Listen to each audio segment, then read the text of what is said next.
Beaucoup de gens blaguent avec la spiritualité. Surtout que maintenant, on peut la faire à distance, en ligne. Vous faites des accords en ligne. Vous dites non, non, non, non, non, c'était juste nos avatars. C'est quoi un avatar? Tu penses, attendez, je ne sais pas. Je ne sais pas. Il faut qu'Aurélie vienne me calmer. Peut-être, je pense que je deviens très passionné dans ce que je suis en train de dire. Parce qu'en fait, nous croyons à des choses farfelues, mais les choses auxquelles il faut croire, on met ça comme ça, de côté.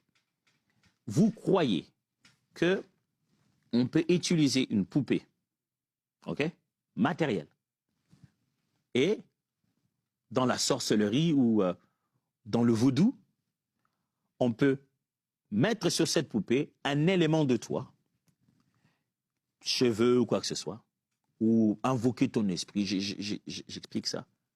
Et on prend n'importe quoi, si on le met sur toi, ça te fait mal aussi.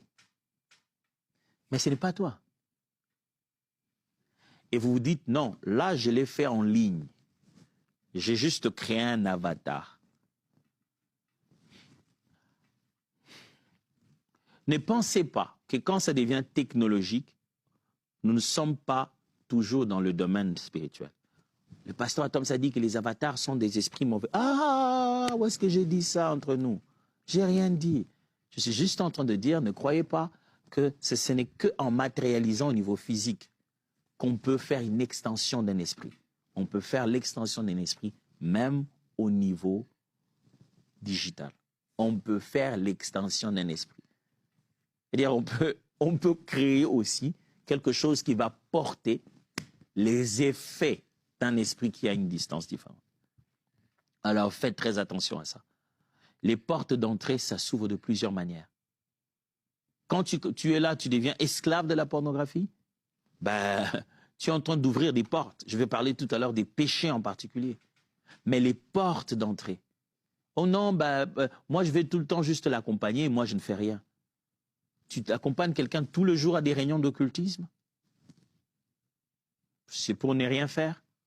D'autres portes d'entrée, on l'a démontré ici. Tu restes en colère, tu refuses de pardonner, tu ouvres toi-même la porte au diable.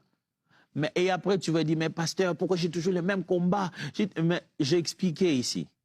Ils reviennent. Jésus a dit qu'ils reviennent. Et quand ils reviennent, c'est l'état dans lequel ils vont te trouver qui va faire en sorte qu'ils ne puissent plus jamais revenir. Mais si tu n'as pas compris la leçon, si toi, après que tu l'aies chassé, la seule chose que toi tu préfères faire, tu commences à faire des pics de colère, des pics d'émotion. Si tu ne